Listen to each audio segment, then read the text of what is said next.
Electoral bond आखिर क्या है ये इलेक्टोरल बॉन्ड?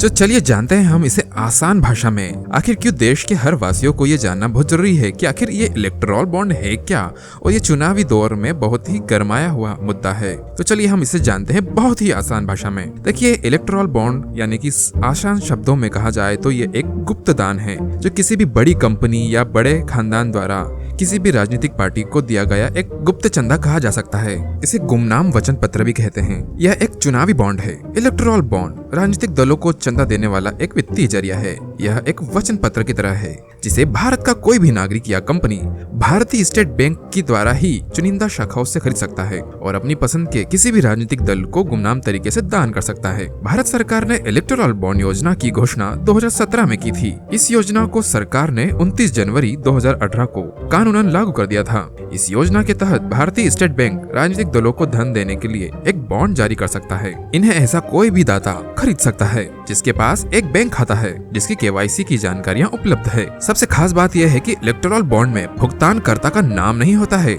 इसीलिए सरकार द्वारा इस बॉन्ड को जारी किया गया था ताकि बड़ी बड़ी राजघराने और बड़ी बड़ी कंपनियां गुमनाम तरीके से किसी भी राजनीतिक पार्टी को बेतहाशा चंदा दे सकती है। इस योजना के तहत भारतीय स्टेट बैंक द्वारा ही 1000 रुपए, 10,000 रुपए, 1 लाख रुपए, 10 लाख रुपए, 1 करोड़ रुपए में से किसी भी मूल्य के इलेक्टोरल बॉन्ड खरीदे जा सकते हैं और इस बॉन्ड को कैश कराने की अवधि केवल 15 दिन की होती है, जिसके दौरान इसका इस्तेमाल केवल उन्हीं राजनीतिक दलों को इलेक्टोरल बॉन्ड के जरिए चंदा दिया जा सकता है जिन्होंने लोकसभा या विधानसभा के लिए पिछले आम चुनाव में वोट डाले गए वोटों का कम से कम 1% वोट हासिल किया हो।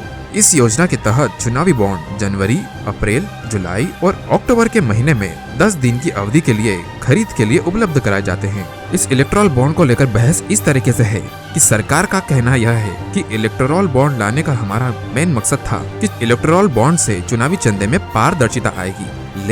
लेकिन जिस तरीके से इस मुद्दे का खुलासा हुआ, इसमें यह साबित हुआ कि इलेक्टोरल बॉन्ड से कोई भी बड़ा घराना या कंपनी अपना नाम छुपाए बिना किसी भी पार्टी को अपने मतलब के लिए बेतहाशा चुनावी चंदा दे सकता है, जिसके द्वारा बहुत ही बड़ी मात्रा पर भ्रष्टाचार, काला धन और चुनावी भ्रष्टाचार को बड़े पैमाने पर बढ़ावा मिलता है। तो दोस्तों, आप हमें कमेंट में बताइए, क्या चुनावी बॉन्ड जैसी योजना भारतीय के हर नागरिकों के लिए फायदेमंद है या नुकसानदायक? जय हिंद।